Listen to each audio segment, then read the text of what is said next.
Merci Yann. Donc effectivement, c'était un moyen pour moi de faire d'une pierre deux coups et de réconcilier avec ce cours deux de mes dadas qui sont au cinéma et puis David Bowie. Donc David Bowie au cinéma, comme moyen de conclure cette partie du programme Ciné Pop Wiz sur Gamrock. Donc vous avez vu, vous allez voir des films rock à paillettes, androgynes et très théâtraux, et dont Bowie est forcément le parrain et le représentant le plus évident. C'est aussi, via le cinéma, une manière de s'attaquer à quelque chose d'inépuisable, qui est le mystère David Bowie, toujours fascinant et évanescent, et donc on va s'efforcer d'être à la hauteur du sujet, c'est-à-dire aussi contradictoire et aussi paradoxal que peut être une chanson de Bowie ou qu'a pu être sa carrière. Avant de commencer, je voulais juste savoir qui se revendique comme étant fan éhonté ou hardcore de Bowie pour que je puisse, on va dire, calibrer mon discours et... Ok. Merci, on se sent moins seul. Ce cours, ouais, donc cette tentative de cours s'appelle « Je ne suis pas une star de cinéma ». Ce n'est pas une provocation. Enfin un peu quand même, c'est pas moi qui ai donc inventé cette phrase, ça vient donc d'une des paroles d'une des dernières chansons de David Bowie, Black Star, donc sorti sur son album posthume, donc sorti en 2016, et où David Bowie chante en anglais dans le texte I'm not a film star, je ne suis pas une star de film, je ne suis pas une star de cinéma. Et donc j'ai choisi ce titre car il résume un peu, ou même beaucoup, la relation complexe qu'entretient David Bowie avec le cinéma, une relation qui paraît évidente sur le papier. Vous savez, David Bowie, acteur, comment dire, pardon pour le lapsus, chanteur multimédia, voilà, donc qui s'est épanoui dans toutes les arts, toutes les disciplines, qui s'est épanoui sur scène, sur disque, au cinéma, sur Internet, ou même à la bourse. Avec les Bowie Bonds, donc c'est bon dans les années 90 où vous pouviez investir sur le catalogue, donc le back catalogue, donc les chansons de David Bowie et toucher donc de l'argent dessus. Donc ouais, cette idée donc de David Bowie comme étant un artiste complet et donc et forcément qui aurait pu et qui pourrait réussir dans le cinéma.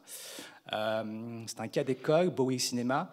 On pense bien sûr à toutes les chansons qui ont été utilisées dans des films.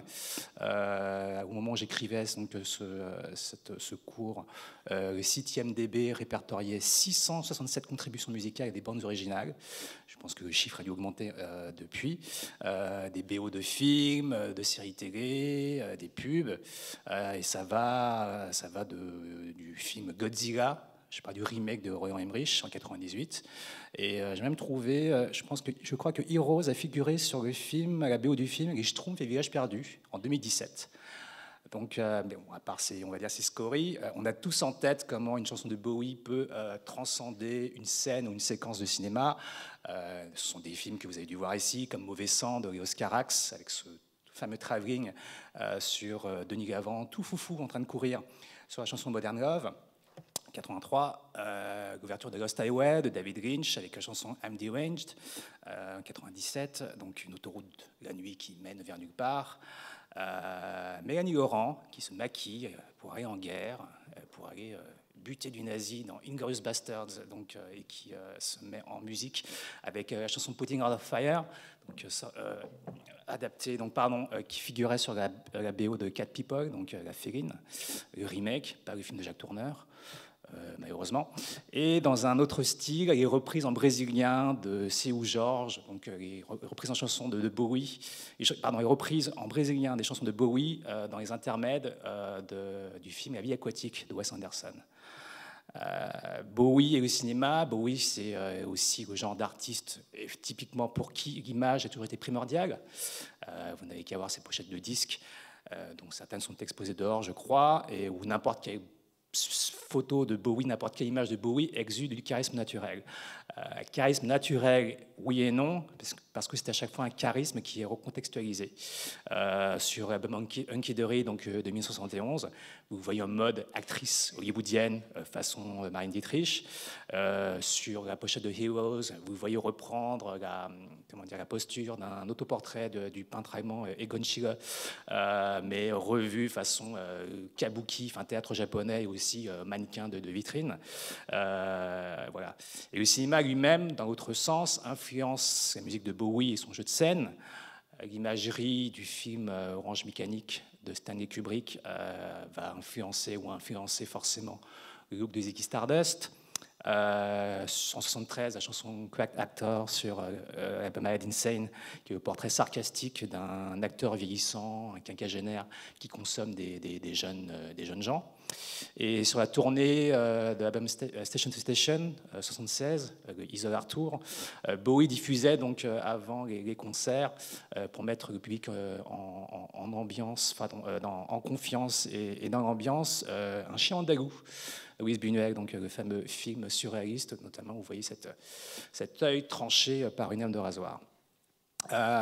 Pour Bowie, donc ces espèces d'aller-retour entre cinéma et sa musique et son jeu de scène, c'est naturel.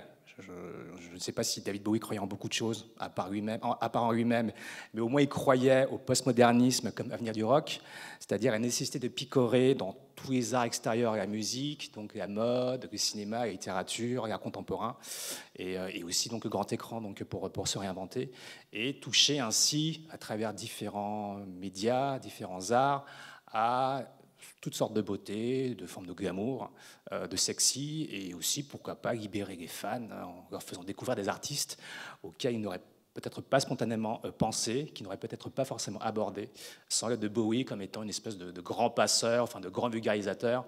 Voilà, donc grâce à Bowie, je pense que des tas de gens ont découvert William Burroughs, Andy Warhol, Fritz Lang. Et donc Bowie, grand recycleur, qui absorbe tout ce qu'il lit, tout ce qu'il voit. Et c'est pas pour rien qu'il a fait une apparition dans le dessin animé Bob l'éponge. Et on parle aussi des clips vidéo forcément. Avec Bowie, on est passé du scopitone, donc du simple playback filmé peu en plan à des mini-films de luxe. Donc forcément le clip en 1980, le clip de Ashes to Ashes, voilà, qui était un vrai mini-film, qui était à l'époque le clip le plus cher de l'histoire donc de la musique. Ashes to Ashes, emprunte beaucoup aux films d'horreur, emprunte beaucoup aux films muets ou aux films surréalistes. Et pour aborder donc l'objet de ce cours, ce territoire épineux qui est Bowie, acteur de cinéma. Et pour essayer de répondre à une question un peu problématique, est-ce que Bowie était un bon acteur ou un bon acteur au sens traditionnel? Ça nous paraît naturel, puisque Bowie, donc, dans sa carrière, s'est caché derrière beaucoup de masques, beaucoup de personnages, des avatars, des rôles, des masques. Ziggy Stardust, Aladdin Sane, donc ça c'est la période glamour, la période glam rock, la période très maquillée, androgyne. Transition 74, Diamond Dogs, donc Heroin Jack, le pirate homme-chien avec un bandeau de pirate et des testicules de chien sur la pochette de Diamond Dogs. 76, donc le Teen White Duke, donc le mince duc blanc, cet aristocrate donc totalement déconnecté, voilà, très très distant, très germanophile, enfin très amateur donc de cabale juive et de romantisme à européenne. Plus tard, Bowie à Berlin, donc exilé berlinois, donc voilà, parrain du punk, aussi parrain des musiques électroniques et planantes. En 83, dans les années 80, ce rôle un peu compliqué donc de la pop star mondiale, côté boxeur bronzé, sûr de lui dominateur et conquérant sur la pochette de Let's Dance. Et ces avatars donc, ont alimenté la mystique d'un Bowie caméléon, protéiforme, qui fascine les fans et qui irrite les détracteurs de Bowie depuis ses débuts et qui pose la même question fatidique de ses débuts fracassants à sa sortie de scène. Cette mort mise en scène, comme vous en souvenez, qui est David Bowie. C'est la question qui taraude tout le monde, et parmi les trop nombreuses anecdotes sur Bowie, j'en choisir une qui vient de Gus Dudgeon, qui était le producteur de la chanson Space Oddity en 69, Donc De John croise Bowie à la cérémonie des Oscars en 1975. Ils ne se sont pas vus depuis longtemps, voilà, ils sont perdus de vue. Et De John dit Bowie avait ce chapeau et une cape. On aurait dit l'acteur Vincent Price. Il est hyper dramatique. C'est une bombe. C'est le gigot ultime. Il joue un personnage. Il y a 8 tonnes de charisme autour de lui. Tout le monde est fasciné. Moi, je ne l'ai pas vu depuis 6 ans. Il me voit avec ma femme et il me fait « Eh, mon Dieu, comment tu vas ?» Sa façade disparaît et c'est un autre gars qui apparaît devant nous. Il nous fait la bise, on discute pendant 15 minutes et ensuite il se lève.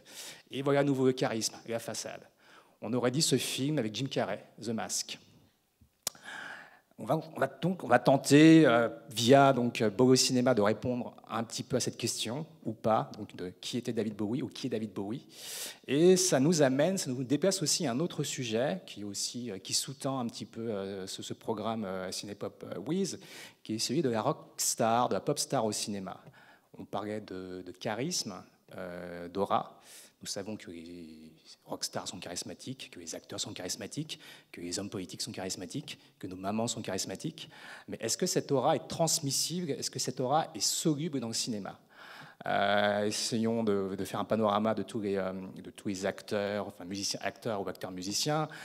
Elvis Presley, plus grande rockstar de tous les temps, a fait 31 films pas très regardables. Will Smith, ex-rappeur, en fait, est peut-être meilleur acteur que musicien. Tout comme Mark Wahlberg, ex-New Kid on the Block, souvenons-nous-en. Et pour un Frank Sinatra qui gagne un Oscar pour L'Homme au bras d'or en 1956, on a Rihanna qui fait un marin dans le film de science-fiction Battleship de Peter Berg. Pour Björk, prix de la meilleure actrice au Festival de Cannes en 2000, dans Dancer in the Dark, on a Britney Spears dans Le navet Crossroads. Donc c'est jamais évident. Tout ça pour dire qu'au-delà de la question du jeu d'acteur, on peut être une star sur scène, une star du rock, et aussi être un acteur terrible.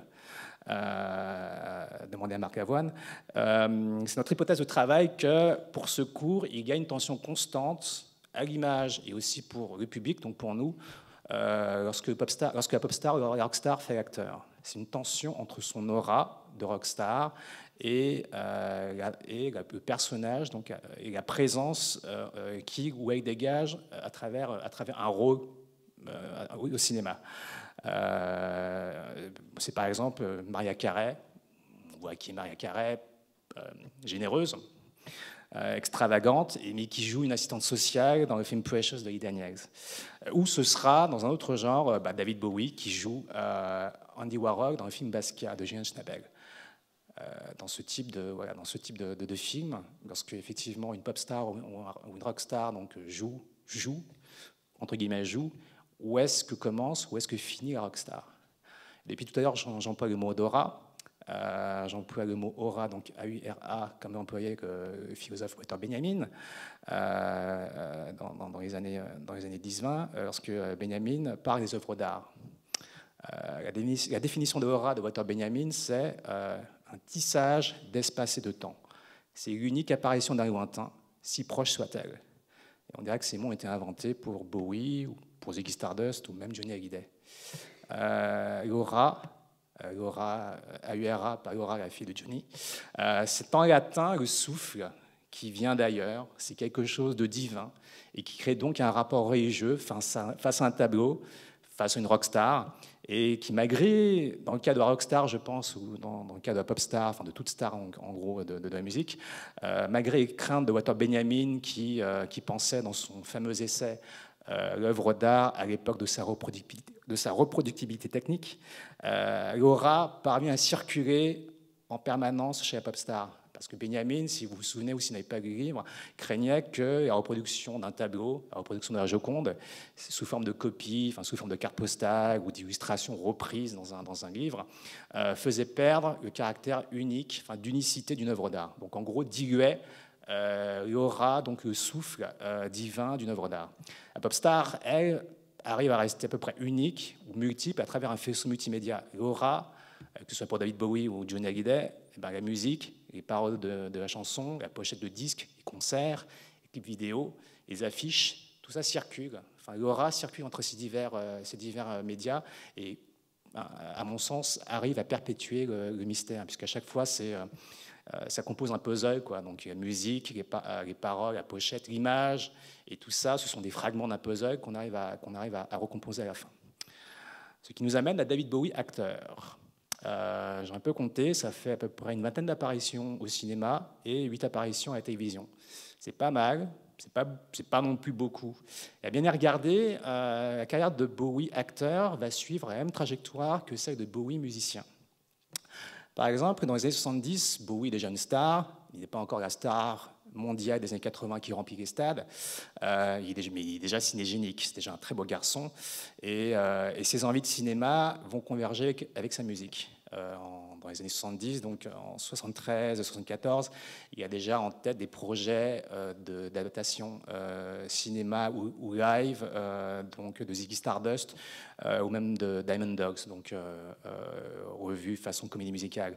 Sur Diamond Dogs, il imagine déjà pratiquement des décors donc, de cinéma pour un film potentiel, et déjà même le décor de Diamond Dogs, le décor des concerts de Diamond Dogs à l'époque, en 1974, était beaucoup inspiré de Metropolis de Fritz Lang. Après, en 1975, il fait bien sûr L'homme qui naît d'ailleurs, dont on va beaucoup parler tout à l'heure. En 1978, il fait un film de David Hemmings, Gigolo, qui se passe dans les années 20, donc dans le Berlin des années 20. Donc ça concorde avec, à l'époque, la germanophilie de David Bowie installé en Allemagne, donc de sa période berlinoise. Gigolo est un navet, et Bowie dira que ce sont tous les films d'Elvis Presley réunis en un seul. Dans les années 80, Bowie va apparaître un peu plus souvent au cinéma. C'est une période qui coïncide avec ses albums les moins intéressants. Donc on voit qu'il y a concordance, les moins innovants musicalement. Donc Bowie s'ennuie aussi un peu de la musique. Donc dans le 83, il joue dans Les Prédateurs de Tony Scott. Il joue dans Furio de Nagisa Oshima la même année, Labyrinthe de Jim Henson en 86, Absolute Beginners de Julian Temple la même année en 86. Et les biographes de Bowie s'accordent à dire qu'à l'époque, dans les années 80, Bowie a déjà produit en une décennie, donc en 10 ans, on va dire de 71 à 80, pratiquement un chef-d'œuvre par année, en gros équivalent d'une vie d'artiste chez un musicien normal, et presque l'œuvre d'une vie donc. Et Bowie, donc, dans les années 80, approche la quarantaine, donc c'est un peu la crise de la quarantaine, on va dire. Il est logique qu'en tant que quadragénaire, il envisage une reconversion. Et le cinéma est à ce moment-là potentiellement un moyen pour lui de se convertir.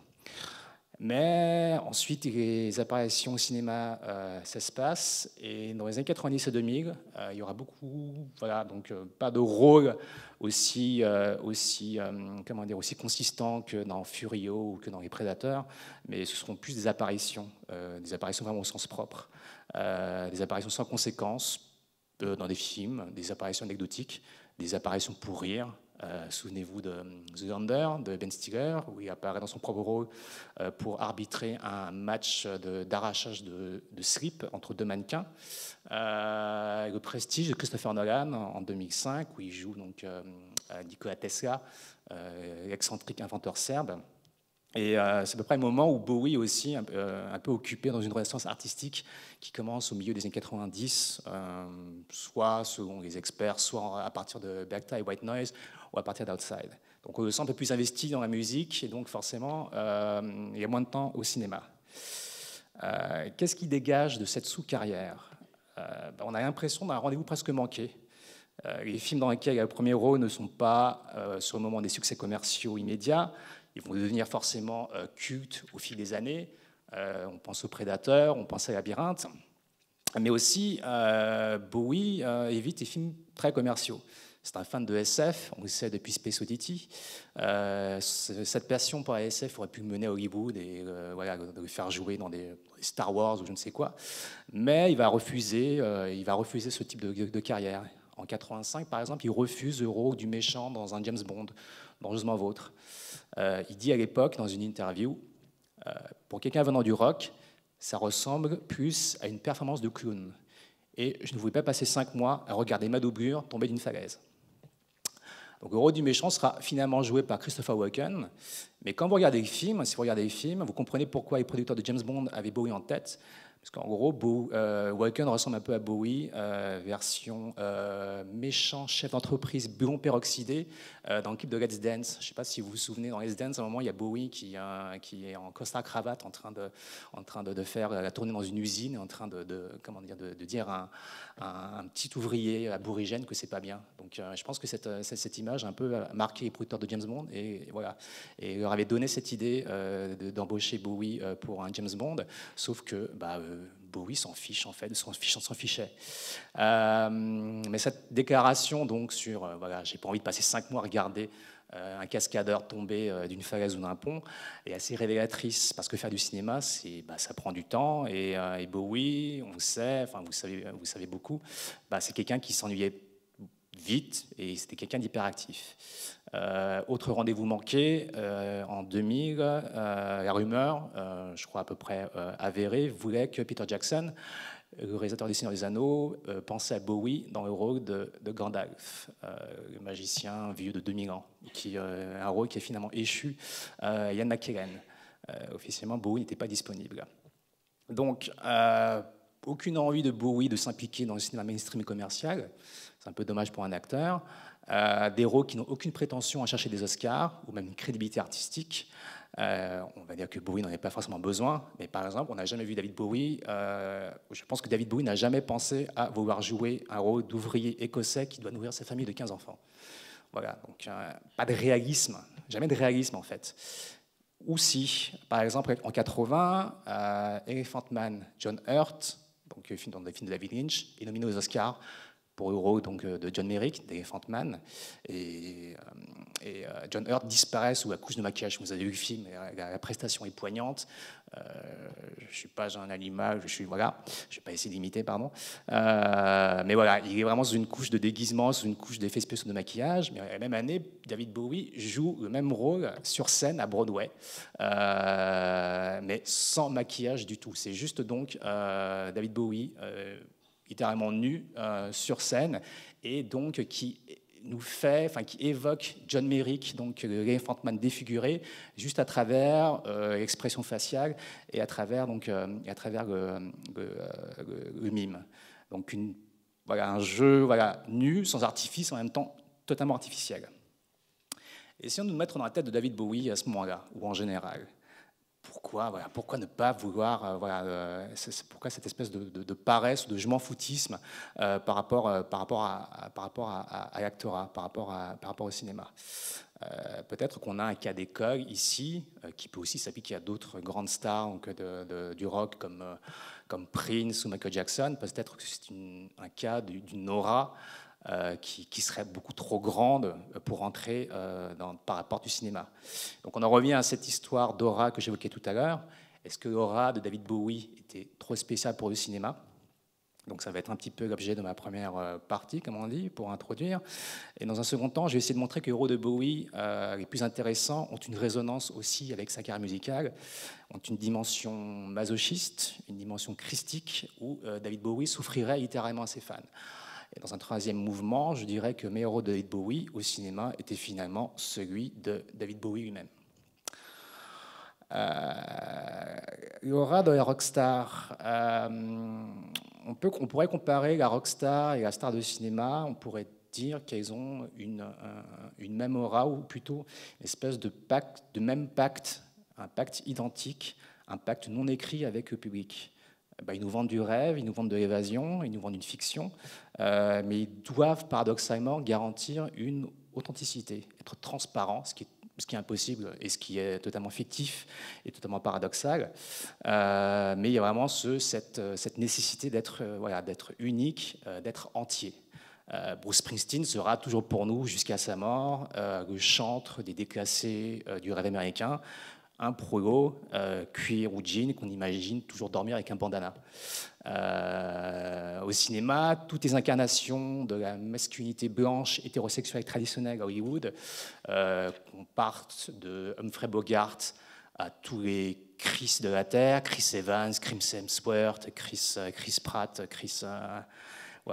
ou pensant par Bruce Willis ou Sylvester Stallone dans les années 80, doivent être aussi cool et masculines à l'écran comme à la vie. Quand vous écoutez YouTube ou Bono, vous avez envie de sauver le monde, non? où vous avez envie de signer un chèque, voilà, pour la prochaine œuvre de charité, pour une cause humanitaire. Michael Jackson était à la vie comme dans le privé un homme-enfant. Parlons de femmes. Beyoncé, Madonna, Lady Gaga sont des figures de ce qu'on appelle l'empowerment féminin, donc en français l'autonomisation. Et voilà, elles doivent être des figures effectivement de cette indépendance féminine à travers le moindre vêtement, à travers la moindre chorégraphie ou la moindre boisson qu'ils vont prendre au Starbucks. Et au cinéma, on range les acteurs ou les actrices dans des cases. Voilà, Isabelle Huppert sera la tragédienne cérébrale. Julia Roberts ou Sandra Bullock seront toujours les meilleures copines. Voilà, c'est une idée, c'est mon hypothèse, mais c'est une idée à discuter. Mais on s'attend, même si le médium est différent dans le rock et au cinéma, à ce qu'il y ait unité entre le fond et la forme. On s'attend forcément à ça parce qu'on veut s'identifier à la rockstar et à l'acteur, car ils sont au service d'une cause, ils sont au service d'une action. Le problème, David Bowie n'était pas une star, une pop star traditionnelle. On lui a reproché d'être inconstant, nomade, factice, d'être un vampire qui suçait d'autres artistes. David Bowie le savait forcément et le formulait à la fin de sa vie dans la chanson Black Star, dont on va passer le premier extrait, s'il vous plaît.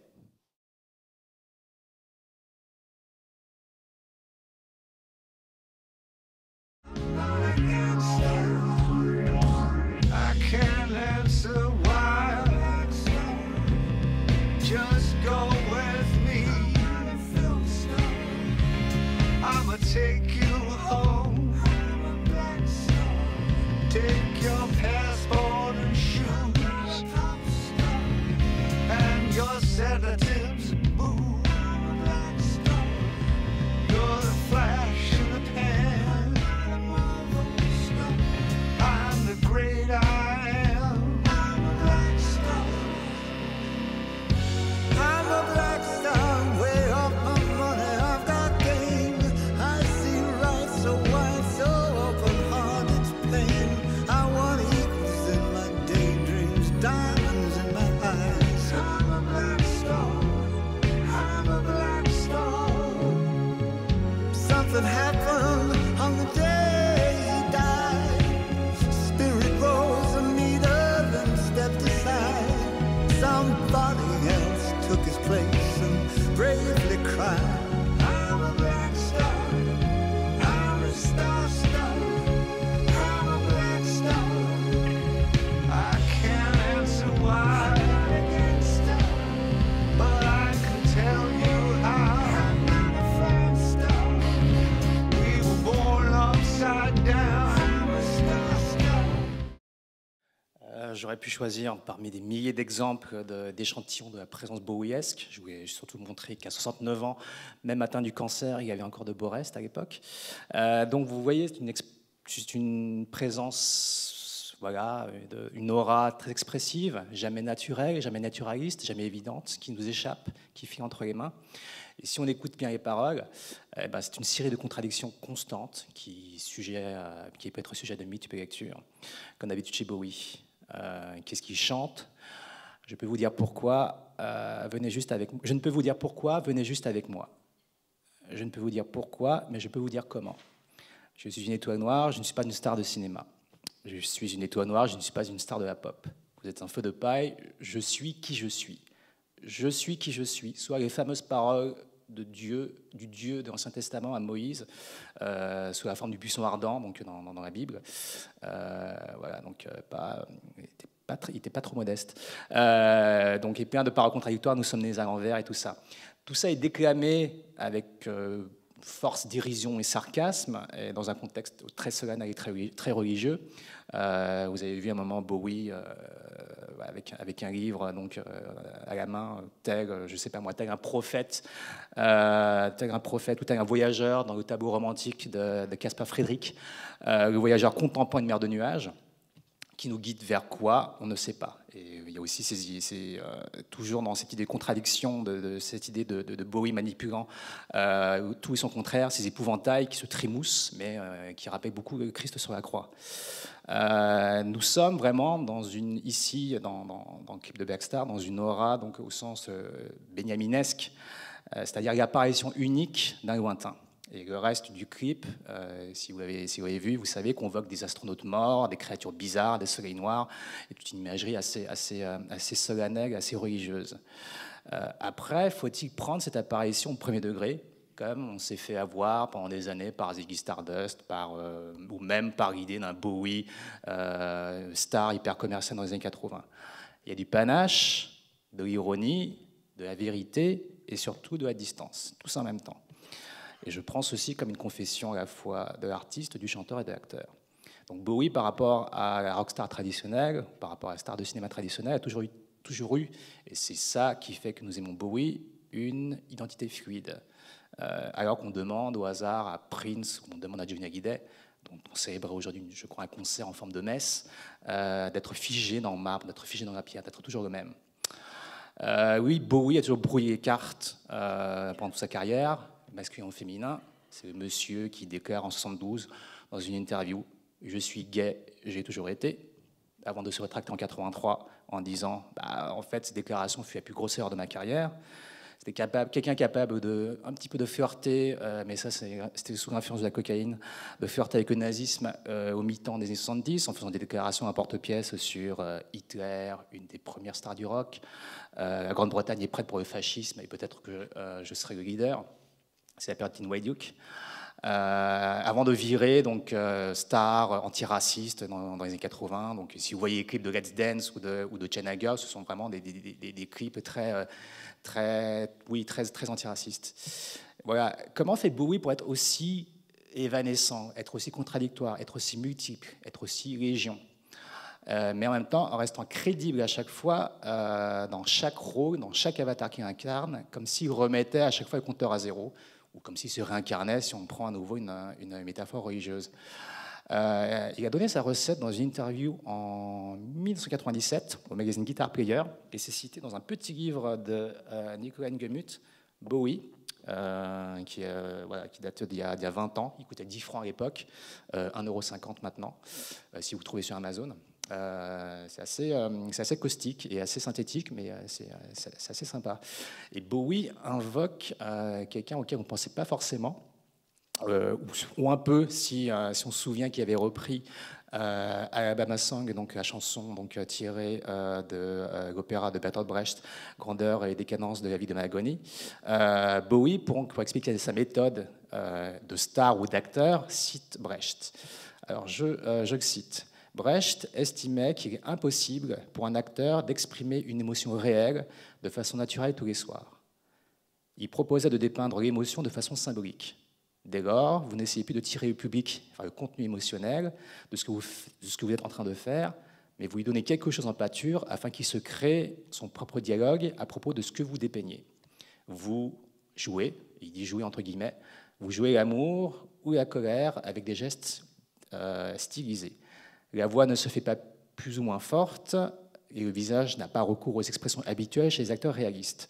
Ce que les gens perçoivent de ma part comme des performances, pas des performances scéniques, comme maniérées, est une distance que je place entre mon sujet et le public pour lui permettre de trouver ses propres associations avec ce dont je parle. Ce qui compte, c'est de créer de l'espace entre soi et son sujet.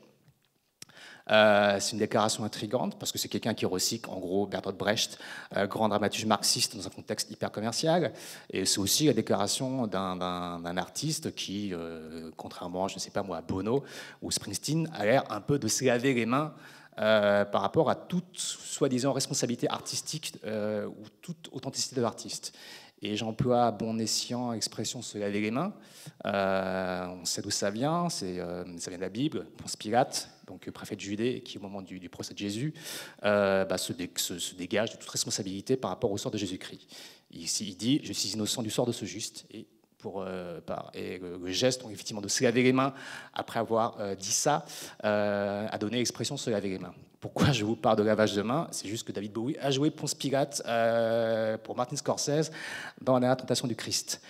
Peut-être qu'il y a pensé. Mais ce que je viens de dire, donc cette déclaration de Bowie, me paraît éclairante par rapport à son rapport au cinéma, par rapport à son refus de rôle naturaliste. Donc on va aller vers L'homme qui venait d'ailleurs, un film que vous avez peut-être vu hier dans le cadre donc, du concert de Zombie Zombie.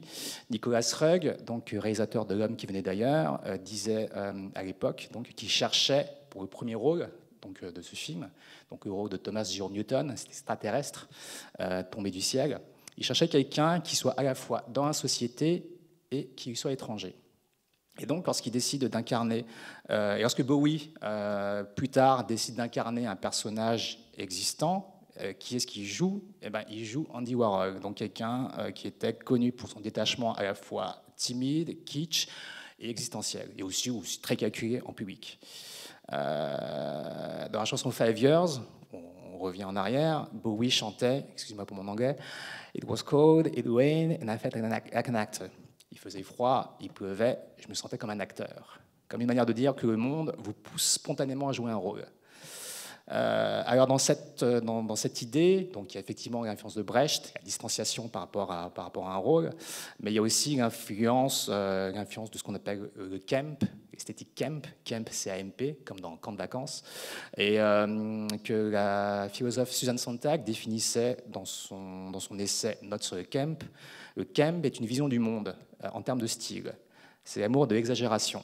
C'est l'amour des choses qui sont ce qu'elles ne sont pas. C'est l'expression la plus poussée de la métaphore de la vie comme du théâtre. Pardon, c'est l'expression la plus poussée de la métaphore de la vie comme théâtre. En somme, c'est le sérieux poussé au point de la parodie, c'est le mauvais goût qui a conscience de l'être. Rocky Horror Picture Show, c'est camp. Les films de John Waters, c'est camp. La série TV Batman des années 60, c'est camp. Showgirls de Paul Verhoeven, c'est camp. Brigitte Macron, c'est camp. Ziggy Stardust est camp.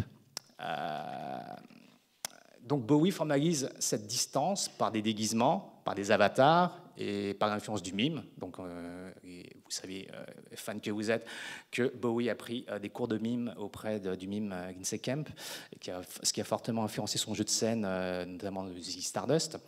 Mais lorsque vous enlevez l'artifice, lorsque vous enlevez donc le maquillage, les perruques, les juste au corps mouillant, qu'est-ce qui reste? Il reste une présence atypique, étrangère, une sorte d'effet spécial vivant que l'on peut déjà sentir dans la première apparition de David Bowie à l'écran, dans un court-métrage de 1969, The Image, de Michael Armstrong.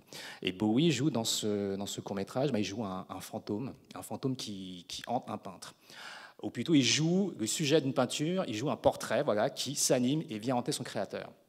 Donc là, on est dans la distance, et la distance chez Bowie, qui est donc lointain chez Walter Benjamin, cette distance nous vient de l'espace, Ziggy Stardust nous vient de l'extérieur de la société, et dans ce court-métrage, nous vient entre les morts. Et Bowie dira plus tard, j'ai un faible pour les monstres, les gens isolés et aliénés. On va regarder un extrait donc, de The Image, donc le deuxième extrait s'il vous plaît.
Très impressionnant. On parlait de la rockstar comme étant comme unité, comme étant unique, donc elle se doit être entière. Et dans cet extrait, donc, on voit en fait, que cette unité de la rockstar est rompue par les deux miroirs dans lesquels se regardent le personnage de Bowie, donc de Thomas J. Newton. C'est presque un commentaire sur la carrière de Bowie. Où est-il? Qui est-il? Et il y a aussi donc, forcément un narcissisme inhérent à cette scène, mais qui est déconstruit par l'attitude paradoxale de Bowie, qui est très soucieux de sa coiffure, mais qui envisage son corps d'une manière totalement distanciée, parce que scientifique, comme un sujet d'analyse, ou même comme un vêtement dont il faudrait se débarrasser, donc il faudrait plier en quatre, mettre sur un tabouret et passer à autre chose, ou passer à un autre personnage. Il y a aussi un discret hommage au chien andalou de Buñuel, donc à la place d'une lame de rasoir, là c'est juste une espèce de pince à épiler pour enlever ses lentilles de contact. Mais je voulais aussi montrer que David Bowie est dans ce film, et voilà, donc, et pour montrer la présence spécifique de Bowie, est un effet spécial grandeur nature, parce que je trouve beaucoup plus inquiétant avant que après dans la scène où il est déguisé en extraterrestre avec des yeux de serpent. Il y a bien sûr forcément quelque chose de très ironique dans cette scène par rapport à l'époque. Certains, ou même beaucoup de fans, de femmes et d'hommes pensaient que David Bowie, en Ziggy Stardust, était un vrai extraterrestre débarqué d'une autre planète. Et ils leur donnent ici ce qu'ils veulent, mais façon grand guignol. Où en sommes-nous? Donc cette idée que David Bowie n'est pas un acteur naturaliste, que sa présence nue suffit à l'écran, mais aussi que contrairement à ce qu'on attend de l'acteur traditionnel, il est en apparence en fait très peu dans l'action. Dans L'homme qui venait d'ailleurs, il passe effectivement son temps à subir, à la fin à devenir un sujet de torture et d'expérience pour des médecins. Donc en ça, il renouvelle deux figures paradoxales de la passivité, de l'action dans l'inaction, deux figures primitives qu'on connaît bien, qui sont Narcisse, j'en parlais tout à l'heure, mais aussi de Jésus-Christ. Et ces deux facettes qui nourrissent, à mon avis, les héros les plus intéressants de Bowie dans les années 80, parce qu'ils contredisent les acteurs de cinéma comme héros d'action par définition, et aussi comme ils contredisent l'acteur masculin comme étant un stéréotype d'une masculinité active. Et aussi, parce que ces rôles dont on va regarder des extraits, sont aussi des commentaires en creux, méta, plus ou moins conscients sur la carrière de Bowie, et en particulier sur sa figure de rockstar. Le premier film, donc de 83, est un film où il a un rôle secondaire, où il a l'élégance de se laisser voler la vedette par Catherine Deneuve et Susan Sarandon dans Les Prédateurs de Tony Scott. Si vous n'avez pas vu le film, voyez-le. Avec Deneuve, il forme un couple de vampires, et ces vampires ont besoin forcément de sang pour rester jeunes. Deneuve joue Myriam, qui est une princesse égyptienne qui a des milliers d'années et qui a offert l'immortalité donc au personnage de Bowie, John, qui a 300 ans dans le film. Problème, John s'est fait avoir, l'immortalité ne dure pas, et Bowie dégénère, vieillit à vue d'œil au début du film. On va passer un extrait donc des Prédateurs où, désespéré, le personnage de Bowie va visiter un médecin qui est joué par Susan Sarandon et qui pourrait peut-être l'aider. Extrait, s'il vous plaît, des Prédateurs.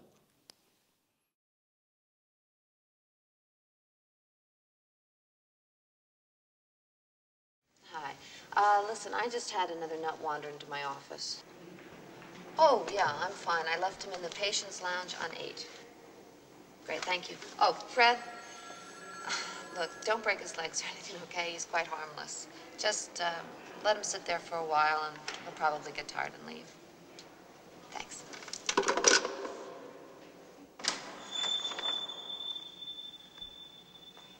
Mr. Rosenfeld? Oh, hi, how are you? Oh, you're looking fine.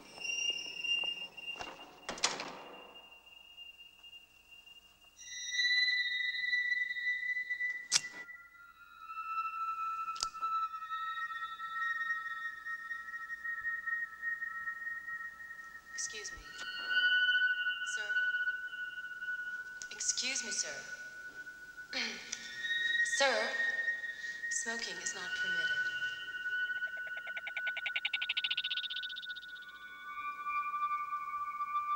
Effective age at this point, 55. And what's that in human terms? Equivalent to around 92.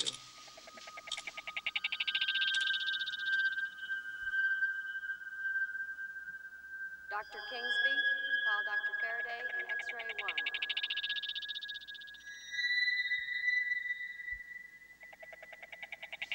1. Right here is in his 70th hour. That's where the first degenerative changes were visible.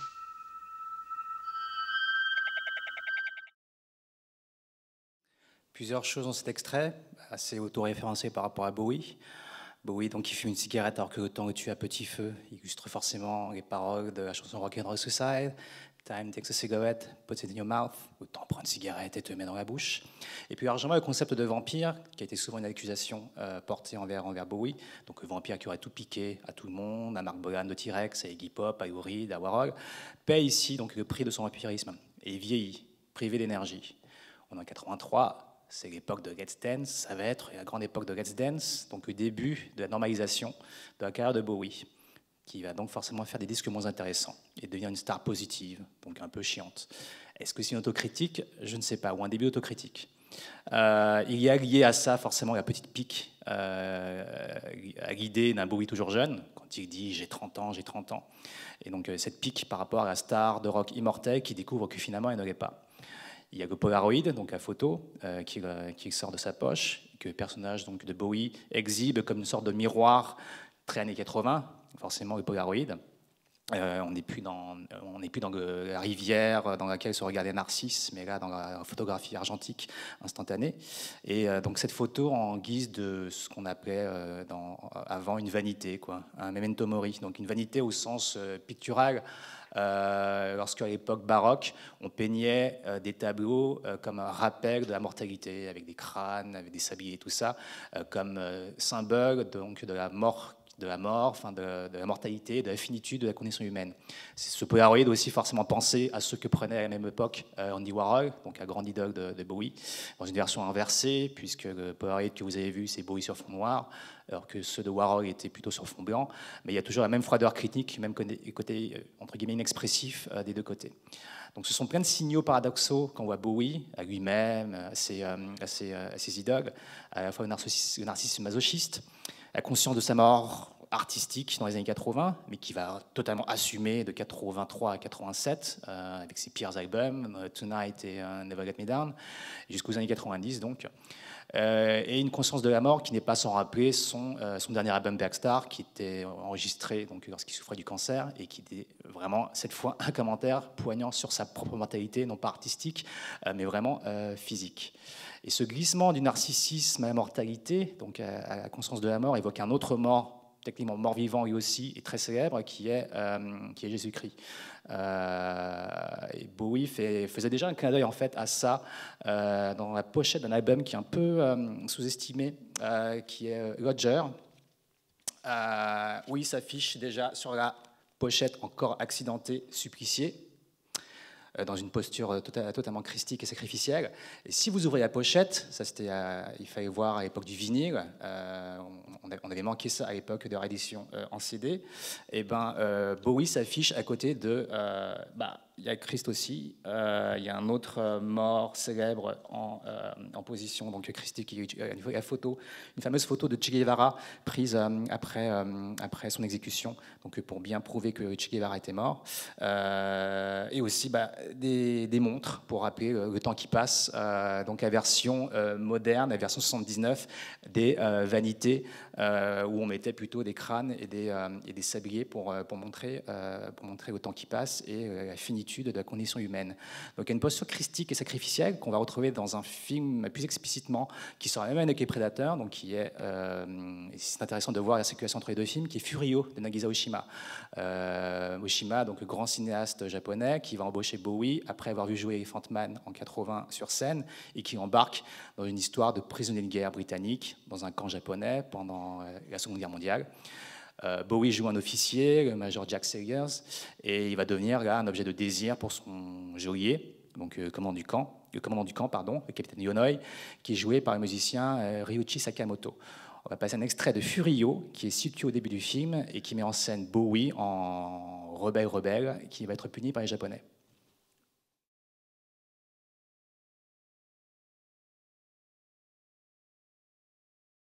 You have been found guilty on all charges. The sentence will be carried out without delay. Jimmy, I don't need any help. I've practiced walking for years.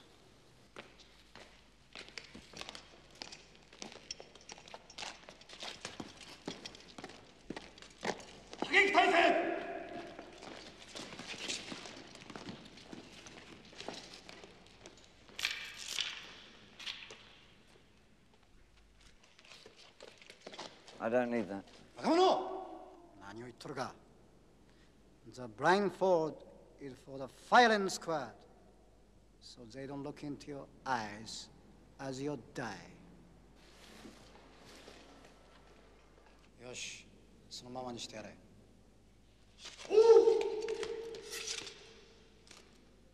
小心！来い！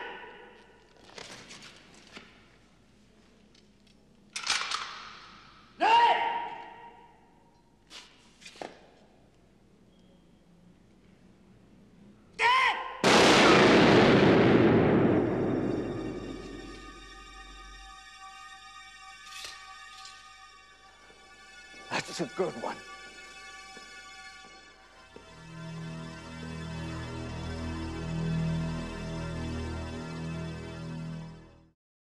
Elle est bien bonne donc. La posture christique est forcément familière pour un rôle qui est presque conventionnel et traditionnel pour Bowie, et donc on va dire le plus satisfaisant en termes de jeu d'acteur classique dans un contexte donc, de ce film qui est plus réaliste que L'homme qui venait d'ailleurs ou que Les Prédateurs. C'est un film de prisonniers de guerre, mais on n'est ni dans la grande évasion, ni dans le pont de la rivière Kwai. Et dans une scène ultérieure clé, si vous n'avez pas vu le film, pardon, David Bowie se voit proposer un duel avec un soldat japonais pour gagner sa liberté, et il va refuser. Et dans tout le film, il va rester effectivement passif, donc objet du désir, objet du désir homosexuel de ce capitaine japonais.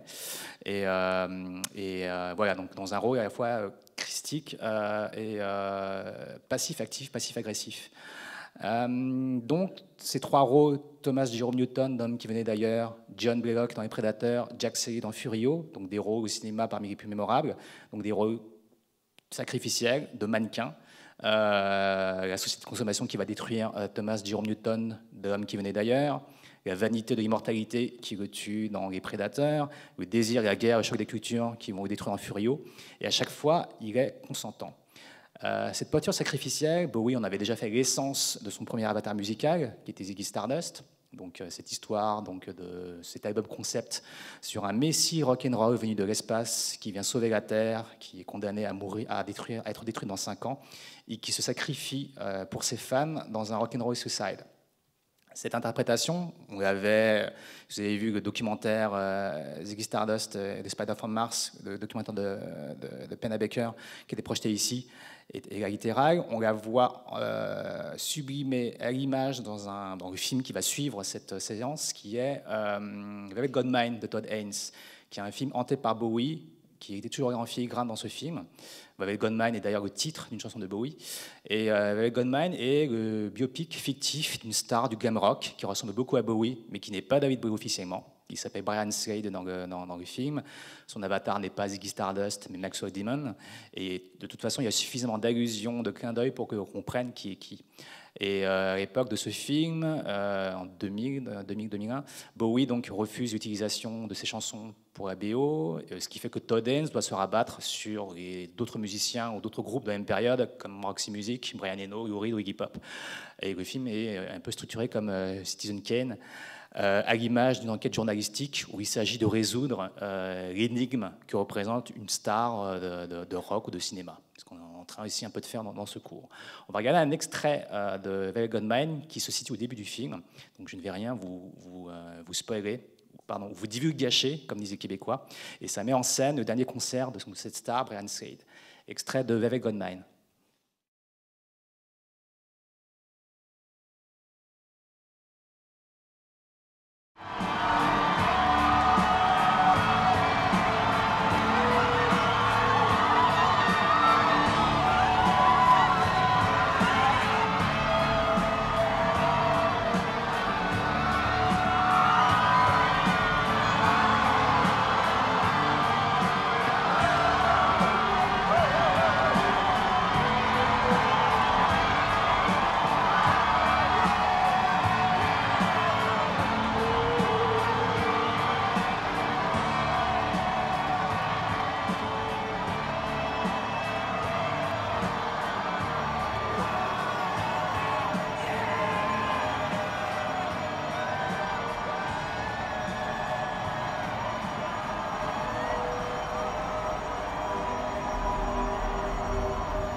Todd Haynes touche ici, je crois, à l'essence donc de Bowie, période Ziggy Stardust, Grange tombée du ciel, venu d'ailleurs dans un océan de plumes.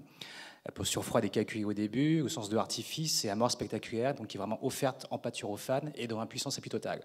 Et ça rappelle aussi un autre film glam rock montré dans ce programme, qui est Phantom of the Paradise, qui se conclut aussi par un assassinat de rockstar sur scène, mais dans une veine un peu plus paranoïaque, un peu plus 70s, parce qu'on est chez Brian De Palma. Et avec force, ralenti et maniérisme, Haynes nous introduit en fait une espèce de surhomme, mais qui est vite fauché par une balle. David Bowie a toujours été fasciné par la figure du surhomme nietzschéen, au point de le citer dans ses chansons de Superman, au titre explicite, les surhommes, ou les paroles de Oh Pretty Things, où il chante de façon guillerette « Nous sommes de la race à venir, la Terre est une putain, nous avons fini les nouvelles, l'homo sapiens n'est plus utile ». Mais son surhomme n'est pas un super-héros, et heureusement, ce n'est pas le surhomme arien. C'est quelqu'un de plutôt vulnérable et qui s'offre à nous et qui provoque quelque chose de l'ordre de la résistance passive, comme faisait Gandhi ou Jésus-Christ.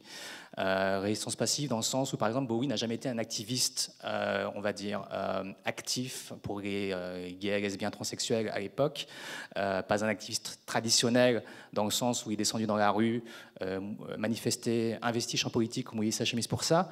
Non, il s'est contenté de s'offrir à son public, brouillant dans les années 70, au début des années 70, la frontière entre les genres masculins et féminins, fournissant un canevas, un cadre, une bande-son où on pouvait manifester des idées. Et l'idée, cette idée que Bowie est toujours contre quelque chose, ou il est toujours en contradiction paradoxale, quand il s'habille en Ziggy Stardust, c'est à l'époque où, on va dire dans l'histoire du mouvement queer, le côté, on va dire, féminisation, en fait, n'est pas du tout à la mode.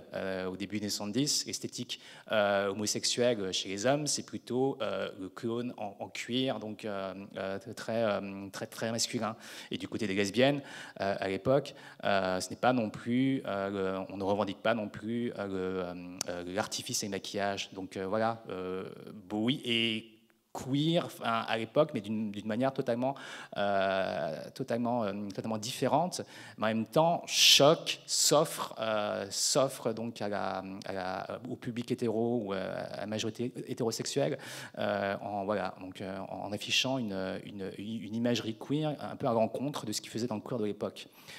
Il y a aussi une piste plus psychanalytique par rapport à ces histoires donc, de double, d'avatar et tout ça.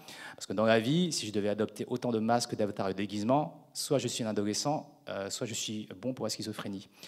Et la famille de Bowie, du côté de sa mère surtout, a une certaine histoire de troubles mentaux. Et une des personnes les plus importantes dans la vie de Bowie, qui notamment a initié à la musique, au jazz et ce genre de choses, fut son demi-frère Terry, qui était schizophrène, diagnostiqué, qui fit de nombreux séjours à l'hôpital et qui a fini par se suicider. Et Bowie a eu longtemps peur que cette folie de famille, enfin cette fracture de soi, le contamine. Et je pense qu'il a sublimé cette peur de la fracture de soi à travers les scènes que nous avons vues d'hommes qui venaient d'ailleurs ou les prédateurs, où il y a vraiment une fracture donc de l'identité entre diverses images, donc avec le reflet du miroir d'hommes qui venaient d'ailleurs, avec la photo donc dans les prédateurs. Donc il y a toujours de cette distance, encore une fois, entre soi et d'autres identités. Et de Ziggy Stardust, par exemple, Bowie disait que la tentation était de se confondre avec lui et de, je cite, brouiller la ligne entre la réalité et la créature que j'avais créée, mon doppelganger. Doppelganger, donc cette idée, ce mot allemand pour désigner une espèce de double maléfique. Et Bowie disait, je ne m'en débarrassais pas, nous commencions à devenir la même personne.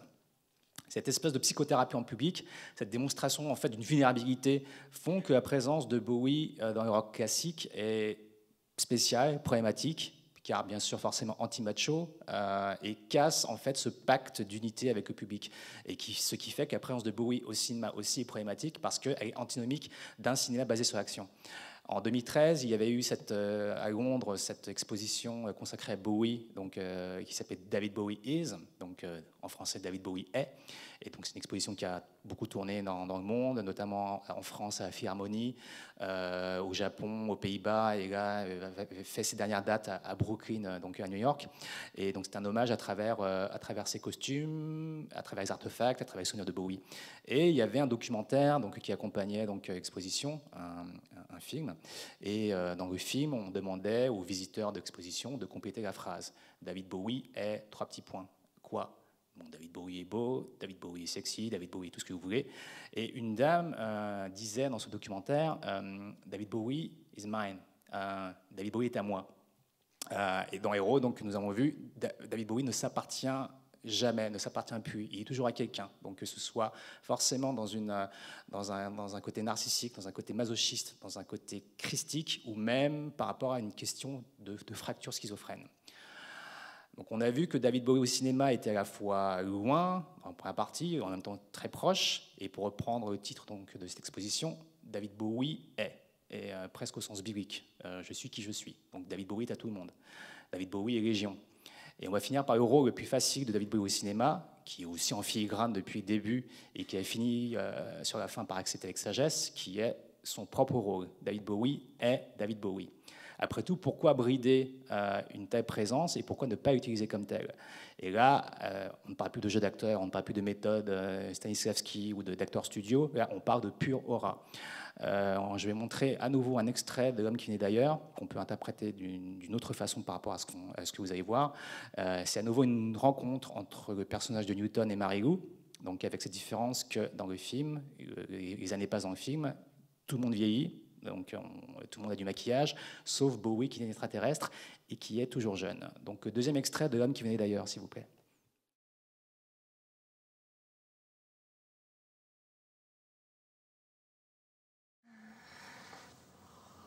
I want it. I've been dreaming of it. Please. Do you know what I think? What? I think you know too much about me. What do you mean? I can do anything now, you know? I can kill you right here on this bed. And then I could phone room service. And they'd take your body away. And then I'd have them send up another girl. Oh, Tommy. Tommy. I just wanted to be like it was. Me.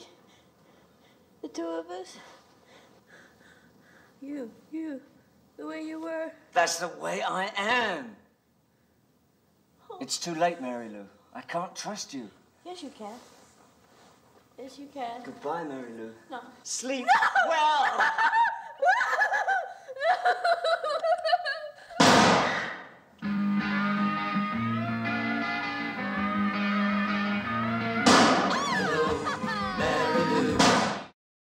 Ce que je trouve intéressant dans cette scène, c'est que si vous la sortez du contexte du film de science-fiction qui vous la transportez dans le cadre d'un biopic de star du rock, on ne voit pratiquement pas la différence. Parce qu'on dirait vraiment une rencontre entre un chanteur et sa groupie. Il y a d'abord tout décorum, la chambre à coucher, le sexe, l'alcool comme muse de la star qui voit des choses. Il y a la groupie fascinée par son idole et son statut quasi-divin et immortel. Tu n'es jamais malade, de Mantel. Il y a la référence à la bisexualité. Tu vois des corps d'hommes et de femmes. Donc il y a la groupie qui supplie pour une relation sexuelle. Et en face, il y a la rockstar parano qui veut préserver son mystère et sa vie privée. Et qui lui dit « tu en sais trop sur moi ». Et aussi ce sentiment de toute puissance et d'impunité de la star qui peut faire tout ce qu'elle veut.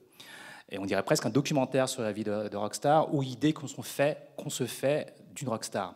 Et c'est très futé, je pense, de la part de Nicolas Roeg d'avoir transposé à l'écran cette présence brute de Bowie et de lui faire refaire, en fait, sans effort, une scène qu'il a probablement vécue dans la vie privée sous l'influence des substances ou de l'alcool. Et pour que David Bowie reste David Bowie, il faut préserver l'aura par la rareté. Et dans les années 90-2000, les apparitions sporadiques de Bowie au cinéma, apparitions conscientes ou inconscientes, sporadiquement inconscientes ou inconscientes, vont préserver le mystère de la star, préserver donc ce souffle divin, comme le théorisait Benjamin. Et le mot apparition convient tout à fait à sa présence mémorable dans un film de 1992 de David Lynch, Twin Peaks Fire Walk With Me, où Bowie joue, entre guillemets, l'agent du FBI, Philip Jeffries. On va passer l'extrait de Twin Peaks.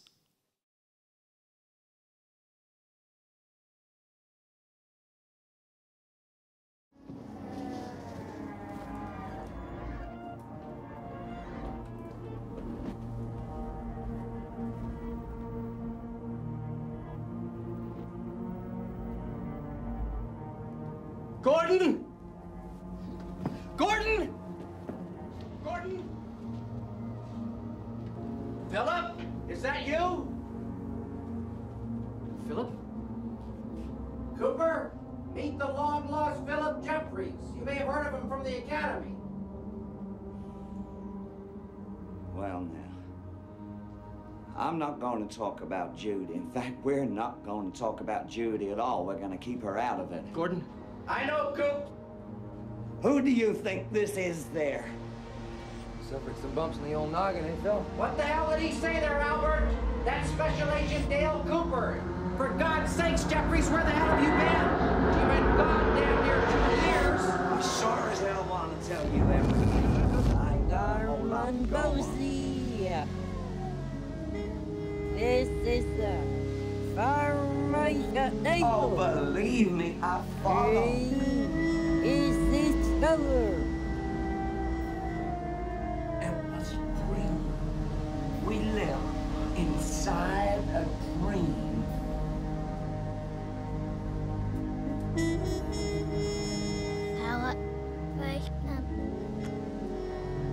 With this ring, I see what. Cette scène est un peu pendant lynchien de la scène de L'homme qui venait d'ailleurs, dans le sens où c'est une captation de l'aura de la rockstar, mais sublimée façon Lynch, c'est-à-dire façon n'importe quoi. Donc il y a d'abord l'attente différée de la rockstar, voilà, qu'on attend, comme l'attente du musicien qui est monté sur scène, et cette attente prend des proportions mythiques parce qu'elle est rêvée donc, par l'agent Dale Cooper. Et donc Bowie sort de l'ascenseur, comme un animal qu'on sort de cage, mais comme c'est un animal par définition médiatique, comme toute rockstar, cette sortie ou cette entrée, on prend comme on veut, doit être répétée à nouveau sur un écran de télévision. Et donc voilà Bowie qui rentre dans le bureau et qui commence à dire n'importe quoi, je ne parlerai pas de Judy, nous ne parlerons pas de Judy, et on dirait presque des paroles qu'il aurait pu écrire dans une de ses chansons. Et la scène qui suit ensuite, la scène de cauchemar avec le nain donc, et la fameuse chambre rouge donc, de Twin Peaks, procède par association d'idées dans tous les sens, à l'image de la méthode de Bowie pour écrire ses paroles. Si vous vous souvenez, dans les années 70, comme Bowie aimait bien la méthode du cut-up de William Burroughs. Ça consiste à prendre un texte, donc à découper le texte en fragments et les recoller au hasard. Donc ça procède effectivement de cette idée donc, qui est développée tout à l'heure par rapport à, dans la citation sur Brecht, que voilà, j'écris entre guillemets n'importe quoi, et c'est au spectateur, enfin c'est à l'auditeur donc, de faire ses propres associations d'idées. Et cette scène qu'on a vue là, donc, dans Twin Peaks, c'est purement Bowiesque, très théorique. C'est la rockstar qui n'existerait que dans l'électricité et qui n'existerait que sur un écran de télévision et qui se conclut par une disparition. Il a disparu, il n'a jamais été ici. Et cette réplique finale donc, entre David Lynch et, donc, Kyle MacLachlan, il était ici. Mais où est-il allé? Et ça pourrait être pratiquement une épitaphe pour David Bowie. Je ne vais pas montrer l'extrait, mais Christopher Nolan, dans Le Prestige, utilise pratiquement la même méthode, mais de façon plus, on va dire, plus conventionnelle, qui consiste à faire apparaître Bowie dans un déluge d'éclairs et d'électricité. Et ceux qui ont vu la saison 3 de Twin Peaks savent que le personnage de Bowie, donc Philip Jeffries, revient, entre guillemets, sous une forme que je vous laisse découvrir si vous n'avez pas vu la série, parce que Bowie, à l'époque, était déjà malade et ne pouvait pas donc, être sur le tournage. Et donc présence aussi très théâtrale et très particulière. Dernier mouvement donc, de ce cours, si David Bowie est un rôle, forcément, il est logique que ce rôle puisse être endossé par quelqu'un d'autre, par un autre acteur, par une autre actrice. Tellement il est tentant de se prendre pour David Bowie. C'était déjà le cas sur le plan musical, puisque David Bowie a vu de son vivant tous les copieurs, imitateurs épigones. Dans les années 80, il y a eu les nouveaux romantiques, genre Gary Newman, Boy George et tout ça, qu'il va faire apparaître dans le clip de Ashes to Ashes.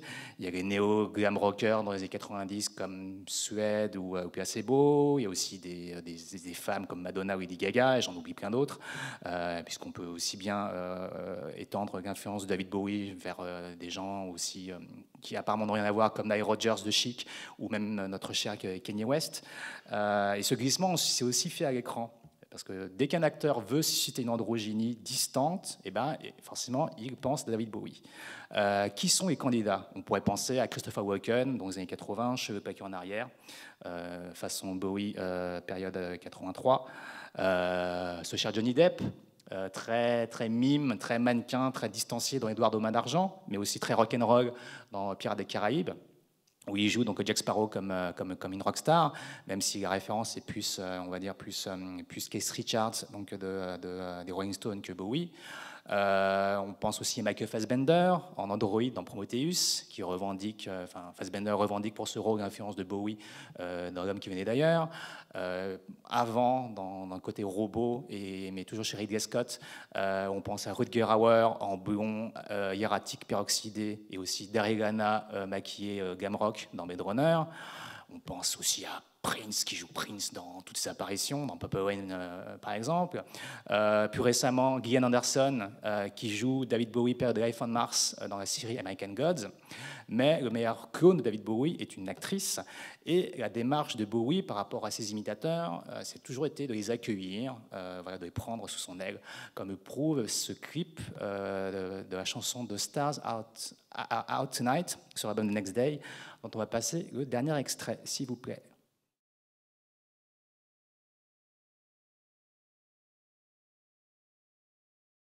Well, I wouldn't say that. We have a nice life. We have a nice life.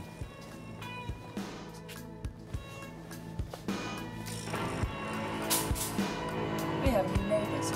Exciting. Yes.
Donc, le meilleur clone de David Bowie, si vous n'avez pas reconnu, c'est bien sûr, et vous avez vu, on l'a vu habillé dans les magazines de mode, façon David Bowie, on l'a vu aussi en vampire rock'n'roll dans le film Only Lovers Left Alive, qui est aussi passé dans ce cycle, c'est Tilda Swinton.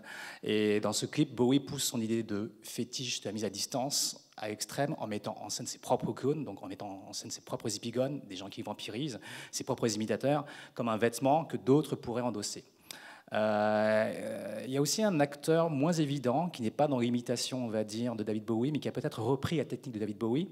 Je vais prendre une citation de, je pense, la meilleure biographie disponible sur Bowie, qui est Strange Fascination, David Buckley, qui est traduit en français, qui est vraiment une mine très bien renseignée, très analytique, et surtout qui repose sur plein d'interviews de proches de Bowie, de collaborateurs, mais sans Bowie, bien sûr.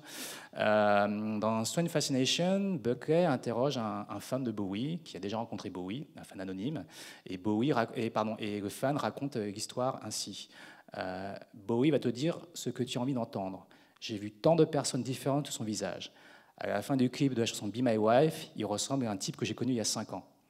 Et dans le documentaire Crack Actor, à un moment, il ressemble à Kylie Minogue.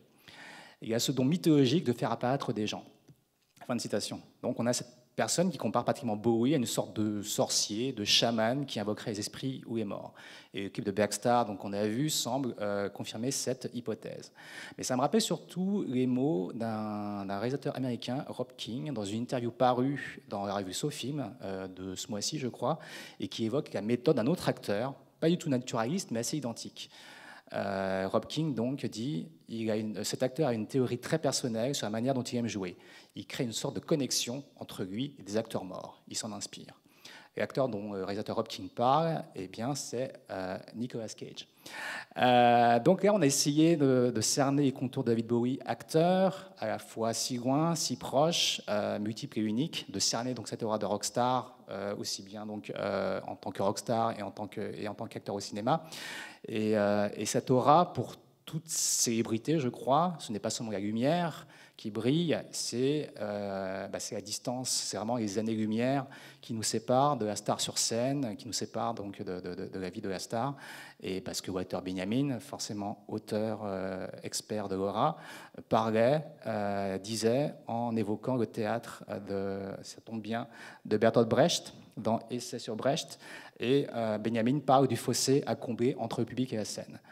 Il dit, je cite, « C'est l'abîme qui sépare l'acteur du public, comme les morts, l'abîme dont le silence augmente le sublime du spectacle dramatique et dont la musique accroît l'ivresse. Cet abîme qui porte la marque de son origine, le sacré. » Et je pense que cette dernière citation résume assez bien tout notre rapport à David Bowie et une clé et le mystère de sa carrière et de ses chansons qui ne finissent pas de nous inspirer et de nous illuminer. Voilà, merci.